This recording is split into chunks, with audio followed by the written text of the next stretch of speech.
Good evening, girls. Share ko tungkol sa mga parents. Pag nakikita kayo mga parents na inaalagaan yung mga bata, lalo na sa school, nagbibigay ng lunch, naiinggit ako sa kanila. Kasi may magulang pa sila. Hindi ako tulad ako. Wala na.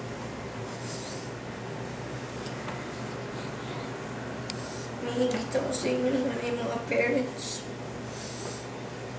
Pero nakikita ko yung mga ibang bata. Sumasagot sa mga parents, nagsisinungaling, inaaway. Sana huwag naman nila ganunin. Kung ako nga naman ang parents, hindi ko ginaganon mga ano ko.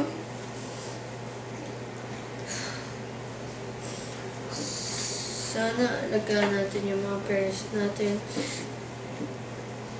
Bigyan natin sila ng saya sa buhay. Huwag natin sila gagalitin. Si Lord, kahit wala akong parents, binigyan ako ng bagong parents, sila Tita Wina, Tito Resty, na hanggang sumuporta sa akin palagi. Kaya mag-aaral ako ng mabuti para tulungan ko pang aking mga kapatid. At sa mga tulong na binigay sa akin ng tita at tito. Sana alagaan natin yung mga parents natin. Huwag natin sila hawain.